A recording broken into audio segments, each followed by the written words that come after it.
A very good evening to you, dear viewers. Hello and welcome to a new episode of Business Insider.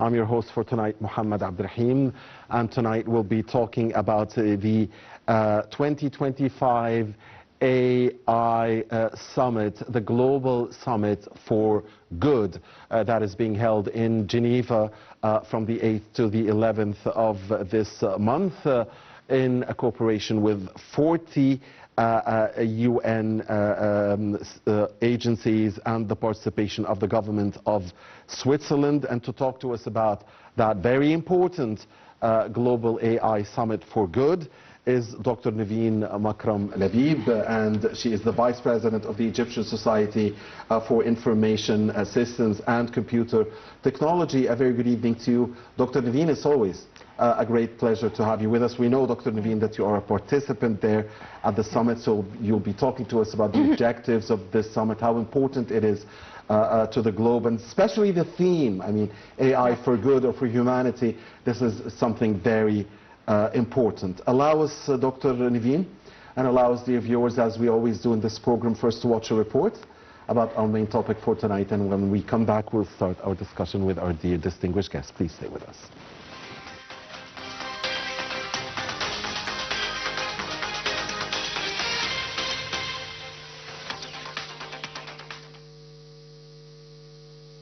Artificial intelligence for good is identifying innovative AI applications, building skills and standards, and advancing partnerships to solve global challenges.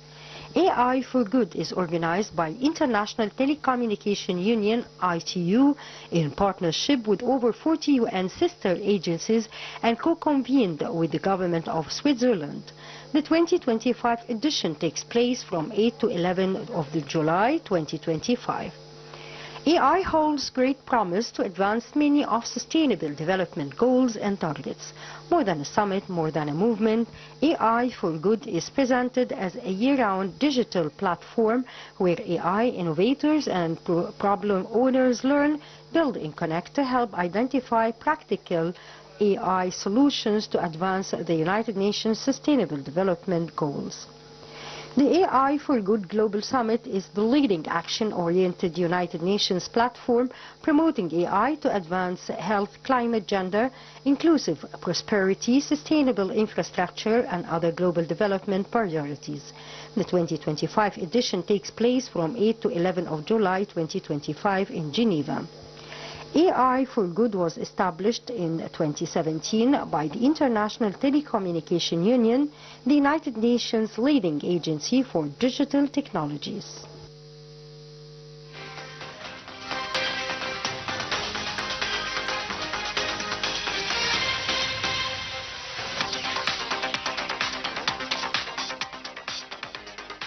Welcome back, dear viewers. Thank you for staying with us. You're still watching Business Insider with Dr. Nevine Makram Labib, the Vice President of the Egyptian Society for Information Systems and Computer Technology. Dr. Nevine, we are talking about the AI Global Summit for Good or for the sake of humanity, the Geneva Summit. First of all, the theme, because it seems to be a very good theme, a very important one as well, and, you know, for good. So, does that reflect the fear that AI could be for bad?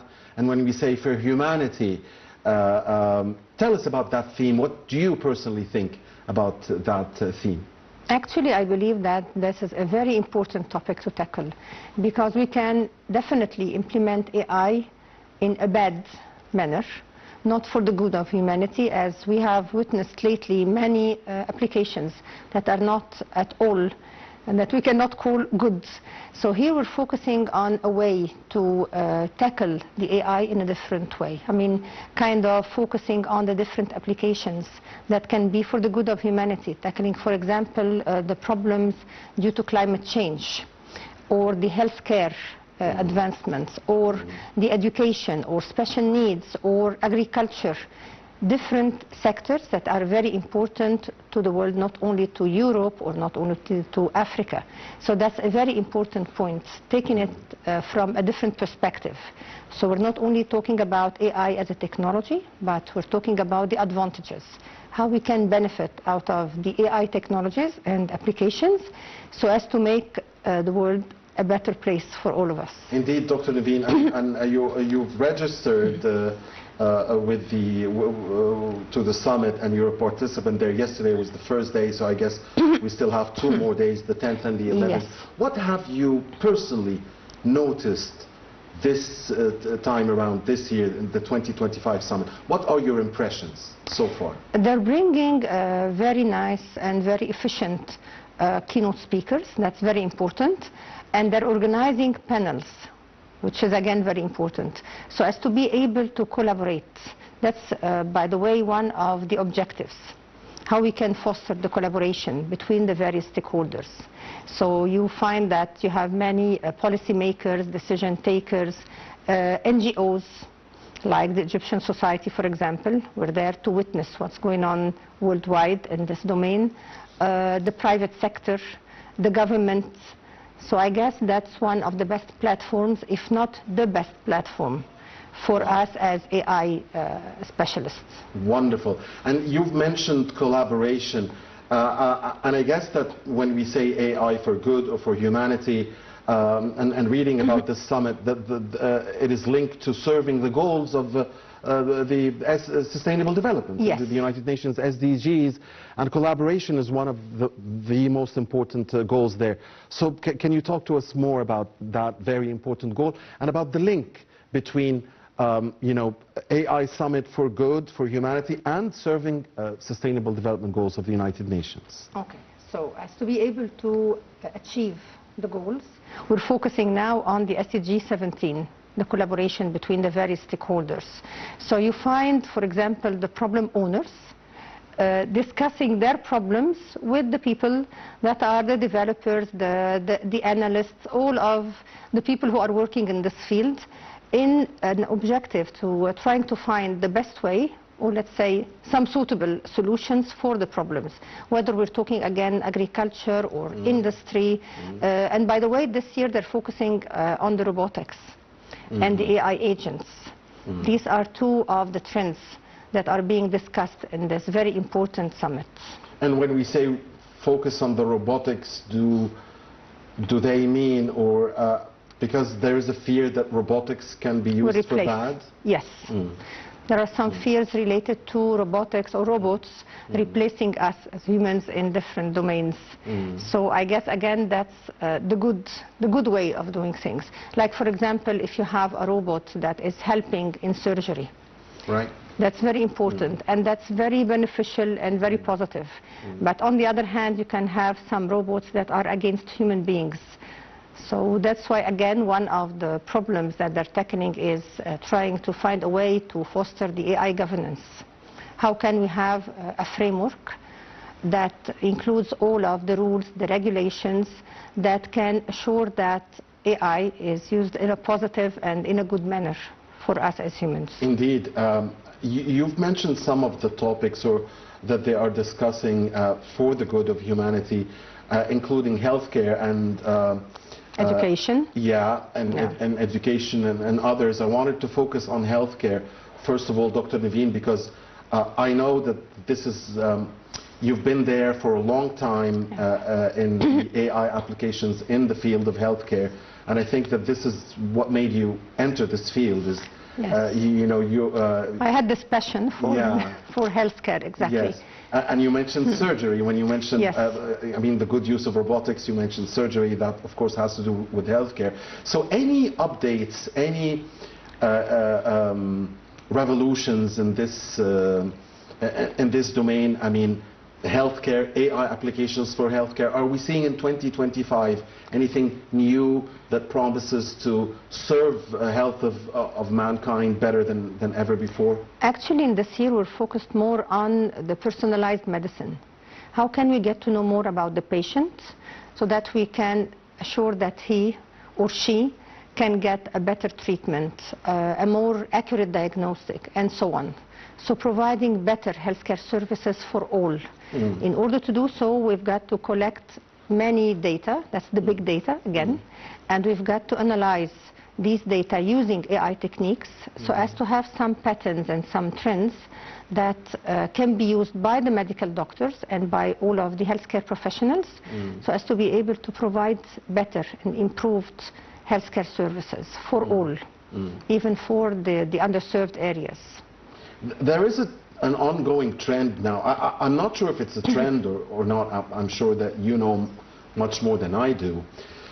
But I've noticed that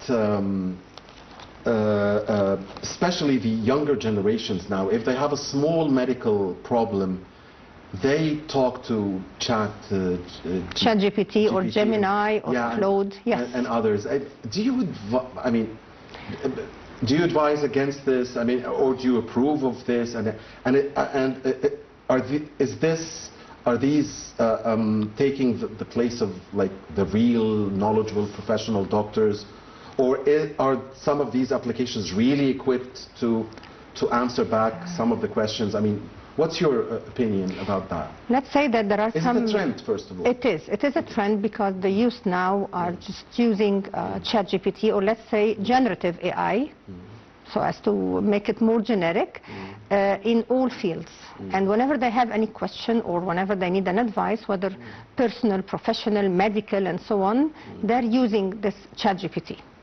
But as we know that ChatGPT is not always accurate. So when it comes to medical problems, I still believe and prefer to talk to a medical doctor, because sometimes these systems are kind of biased, sometimes they hallucinate, sometimes they do not provide accurate or complete information. So I don't see that they can be used as a substitute. Like, for example, we have some chatbots, but with the chatbots, they're just answering questions. But we still need the medical doctor. Of course we do. Yeah. So, but are we going to be able to prevent the youth from resorting to such applications? I don't think so. They will continue to do so. They will continue to do so, but we need to explain to them that they cannot rely on this ChatGPT or generative AI as a substitute for the medical doctor. Right.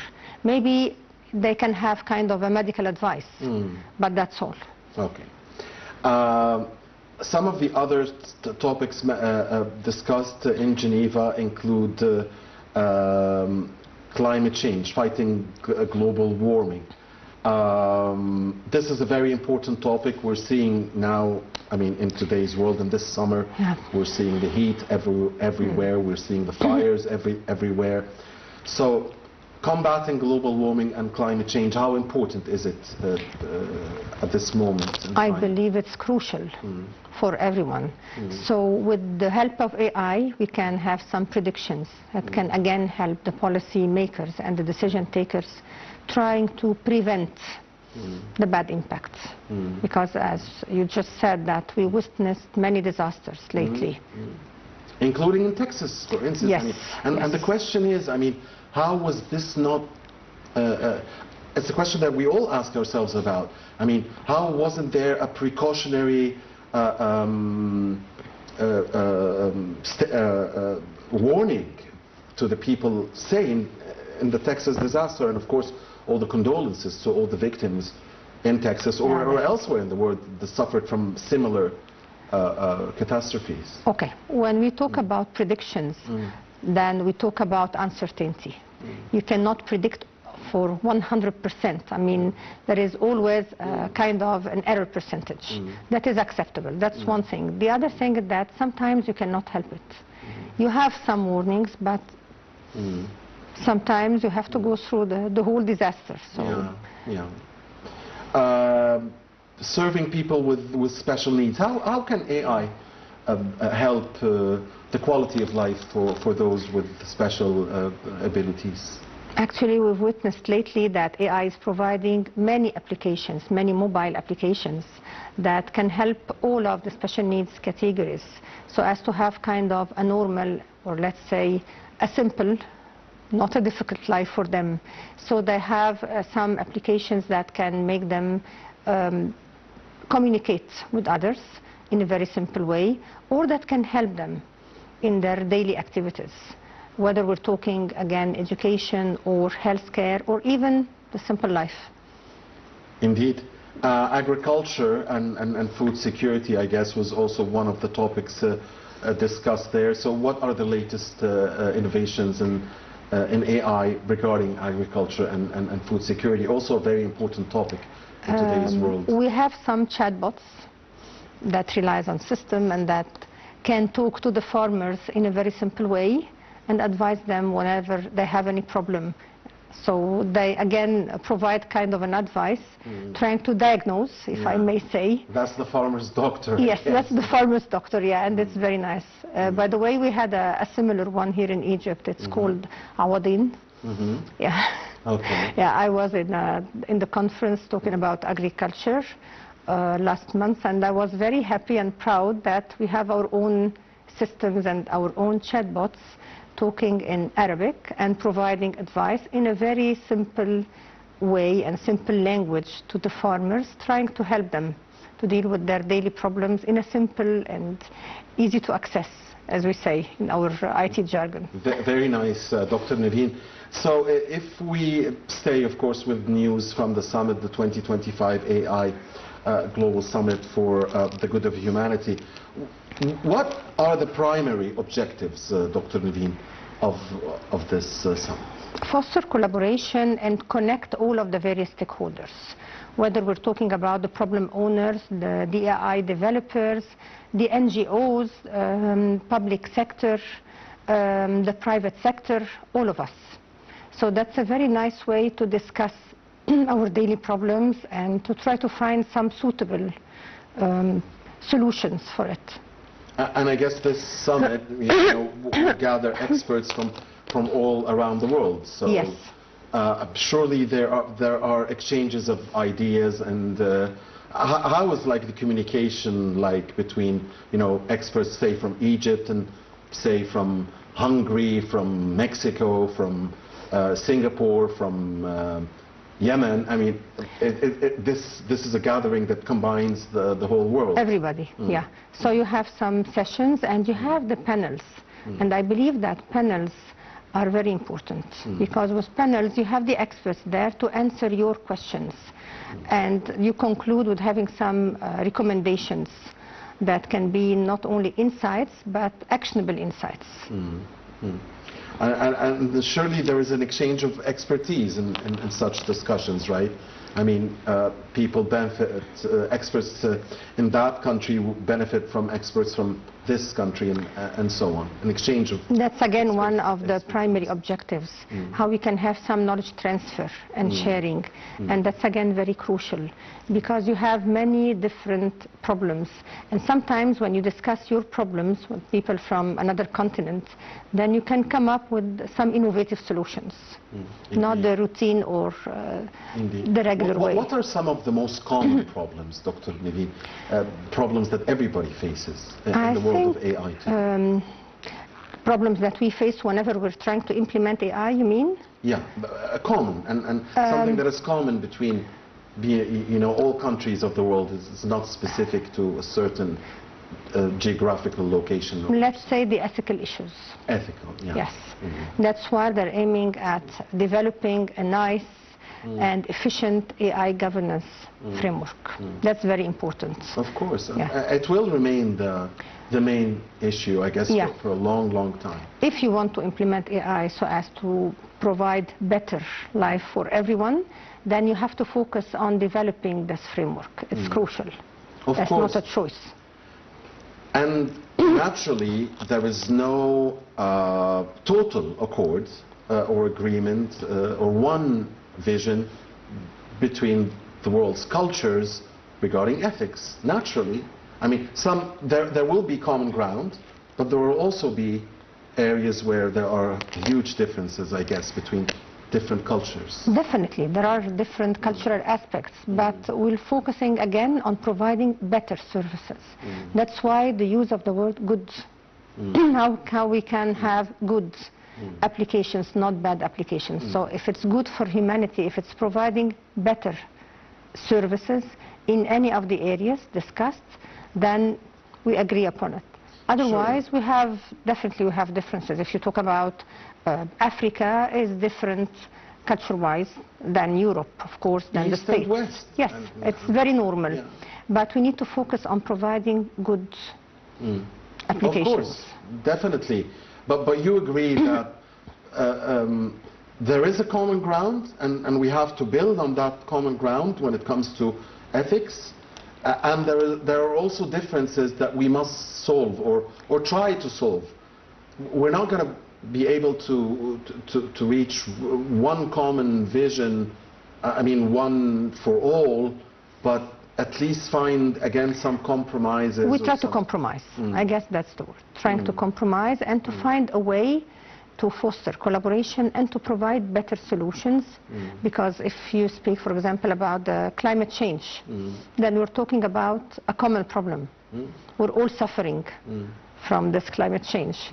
If you talk about the wars, if you talk about healthcare problems, the COVID, for example.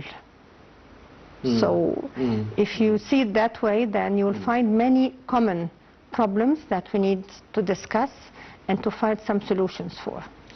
In the world of AI, do you find more democracy or less democracy than in our planet? I mean, the political world, the real world we live in.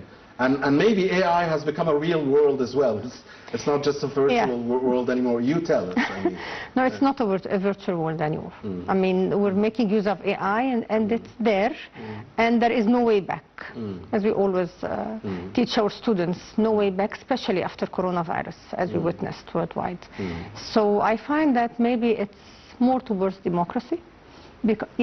Because we're trying here to agree on some applications. We're trying to have kind of one framework. It's not a one framework fits all. I mean, there will still be some differences, but at least we're all agreeing that it should be for the good for all of the humanity. So that's why I perceive it as if we can implement it in a nice way, and that's what we're trying to do nowadays, then I think that it will make things much better. What about a knowledge transfer? Is it, and again, this I want to link this to democracy or to practices of advanced countries. Are advanced countries willing to transfer their knowledge to less advanced ones, or are they keeping tight to their secrets and they want to stay way ahead and leave the others behind? In your view, in your experience? No, I think that they're collaborating, because we've witnessed lately many research projects, joint research projects, like, for example, the research projects that Egypt has with France or with the EU in general. So I see that they're trying to have more and better collaboration and coordination, because AI needs a team. We're not only talking about, for example, AI developer, but you have the analyst, you have the designer, you have many people. So I see it now as a better way for collaboration in the world. Very good. And collaboration, again, is one of the main goals of this summit. So identifying practical artificial intelligence applications is also one of the main goals of the summit. You talked about healthcare applications. Can we get deeper into the ones concerning healthcare and into other applications that are discussed in Geneva these days? Okay. We're trying to help, again, the healthcare professionals in the diagnostic process and prognosis, in the prediction what will happen next after providing some treatment for their patients, in the early detection, like, for example, when we have the oncology and cancer management, when you have the early detection of any type of cancer, again, in providing better and personalized service for everyone. So I guess that's the main focus, whether we're talking healthcare, so it's personalized treatment and personalized medicine, or in the education field, again, personalized educational services, like what you just mentioned, for example, the special needs, or the people who are having some difficulties, some learning difficulties and problems and challenges. So it's towards providing personalized and improved services in any sector. Okay. Fostering collaboration and building skills and standards. Skills and standards is also one of the main themes there. What is exactly meant by building skills and standards, and how are we going about this? Okay, building skills is through the knowledge transfer. So when you discuss with other professionals how they tackled a certain problem, how they dealt with a certain algorithm, how do they solve the problem of biased data and so on, then using these discussions you can come up with new and innovative solutions for the problem. So you're building skills and you're building talented people. And on the other hand, if you talk about standards, again, we're talking about the AI governance. How we can agree on some standards, what's acceptable and what's not acceptable, what's risky for humanity and what's not risky.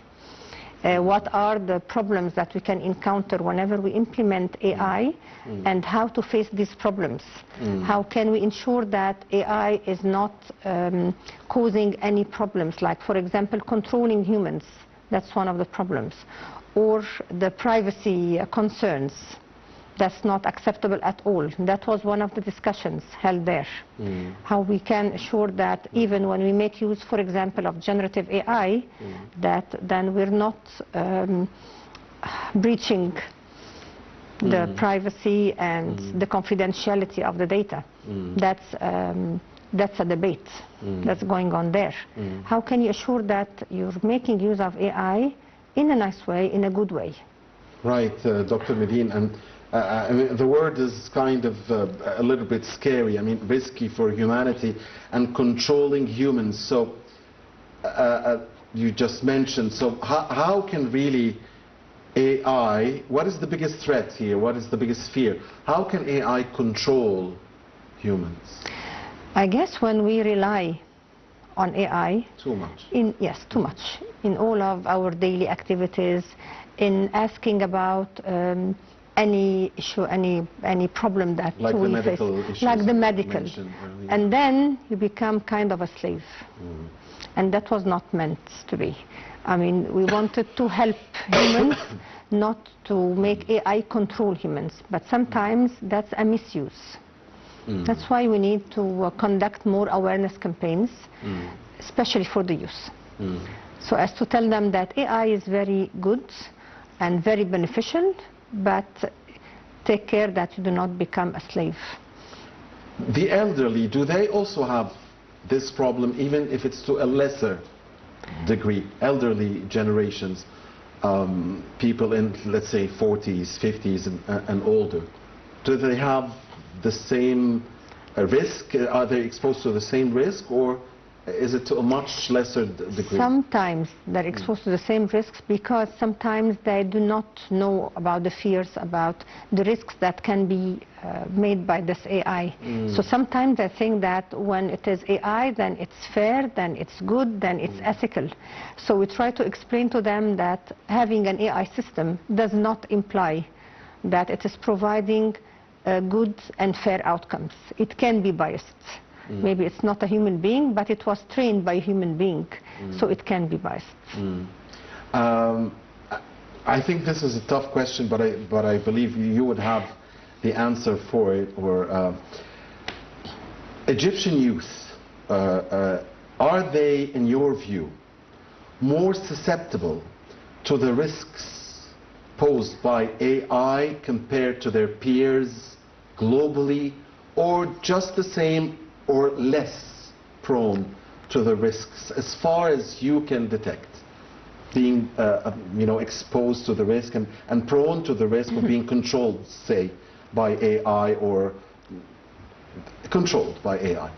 Egyptian youth, are they less susceptible to this in your view, or more susceptible, or just like any other youth population across the globe, in your opinion? As you just mentioned, it's a very tough question, but no, in my opinion, I guess they are more exposed to the bad impacts.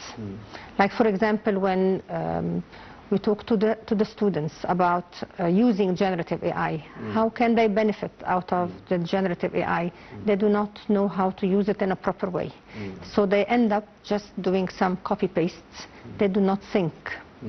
And we're trying to explain to them that this is not good, because now ChatGPT, for example, will be controlling your mind, and that's not good.